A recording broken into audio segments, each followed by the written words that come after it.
one, but it'll be with all the details and stuff.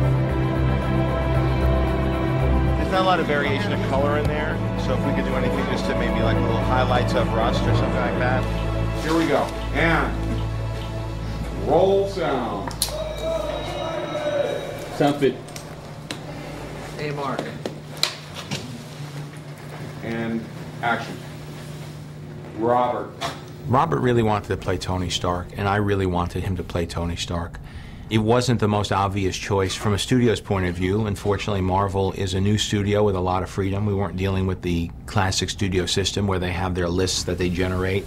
There was a lot of freedom to cast the best person for the role, because fortunately with Marvel movies, the image of the superhero is in fact the big draw, the big star. And they've learned that they've had a lot of success in the past when they've hired people who are good, interesting actors and relied upon the name of the brand itself to sort of be the thing that becomes the rallying cry from a commercial standpoint. You then are able to try to make the best movie possible. How dare you refuse the great objects of God? You're only alive because of his generosity. You are nothing! Nothing! You understand? People have drawn parallels to the character in his own life, but that wasn't by any means the decision or part of the criteria by which we chose him. He's a tremendous American actor who has an incredible body of work, and I think has the personality of Tony Stark. He has the look that sort of matches with the comic books. There's sort of a childlike quality to Robert.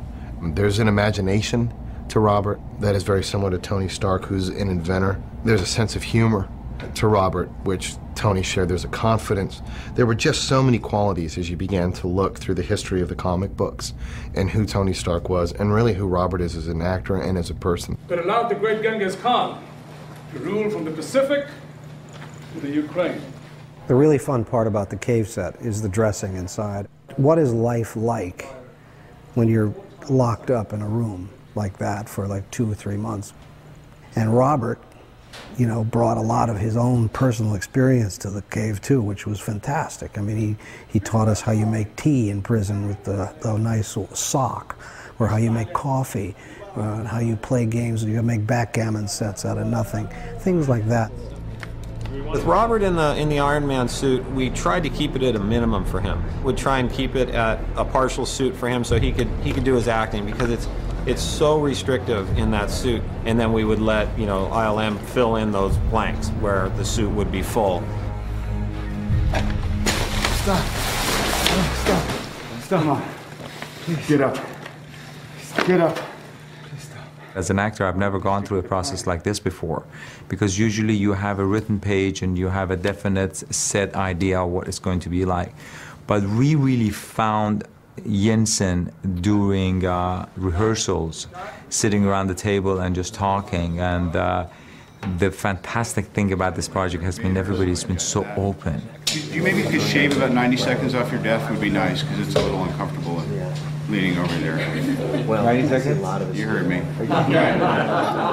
Robert Downey is just a jewel. My girlfriend says, I think you're in love with him or something. Ladies and gentlemen, I invite you to witness the art. Fantastic work. We like to keep them a bit wet, as they look even more fantastic.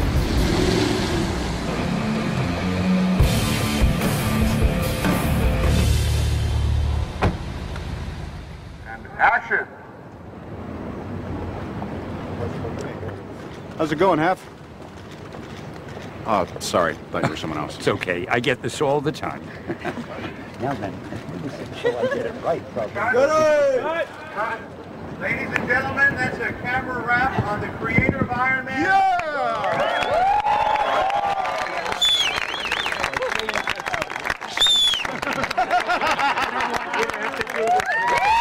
All right, Stan Lee. You're the man.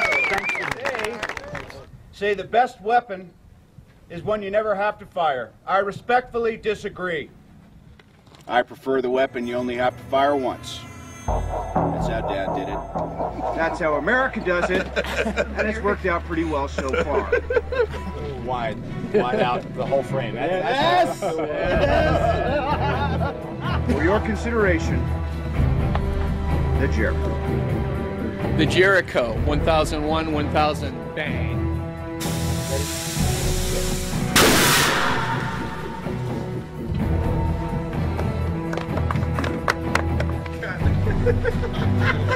All right. I like the test.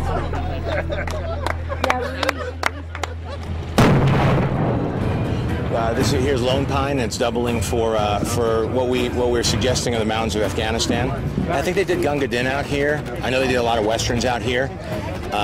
This particular angle works really well for Afghanistan, but if you look different ways, different rock formations make you feel like you're out in the west.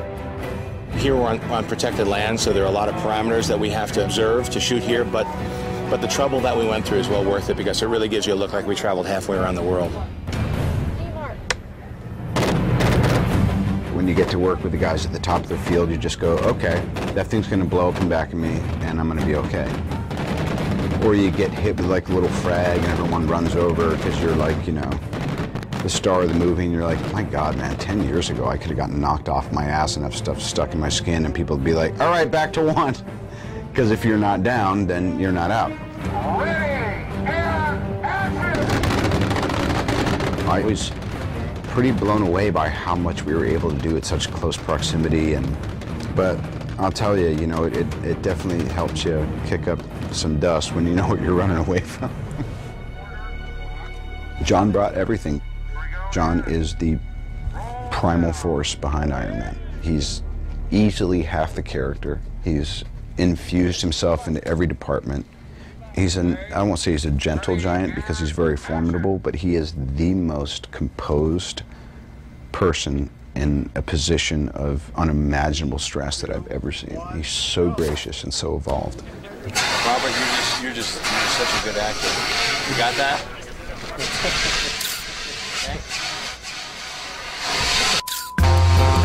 That said, he's a pain in my ass. He's checking his goddamn BlackBerry and texting and putting things up on MySpace while I'm out there dying. But he's that kind of big brother, too. You know, it's like he didn't call me out to, you know, pitch for his team and then, like, come and, you know, ice my wrist when it got sore. He's like, you're a grown man. This is going to be really hard. I told you it was. And sometimes I'm 1,000,000% there for you, and sometimes I'm just going to watch you do whatever you're going to do. Because it's not up to me to take care of your feelings. You're a grown man. Oh, that's pretty good. Yeah, I tell you. It's pretty good. Thank you, everybody. Crew of Iron Man, excellent week. Really great week, guys.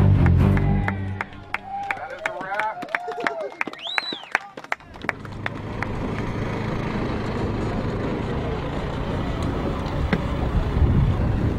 Come on here, Coach. A little windy today.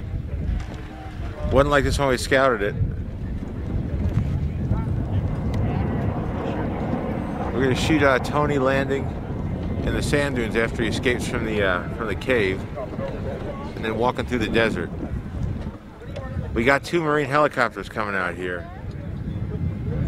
I don't know if we're going to be able to land them.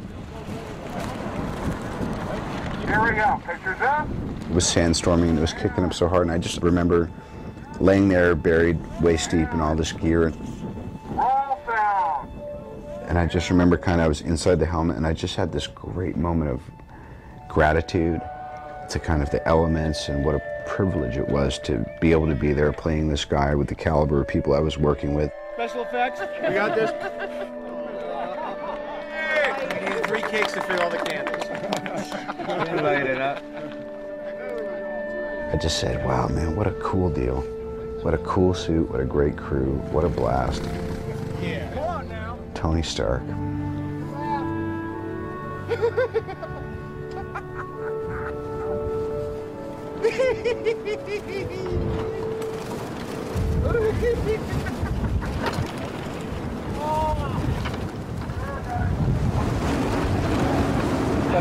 there's a cut. Yeah, quick. They're clear.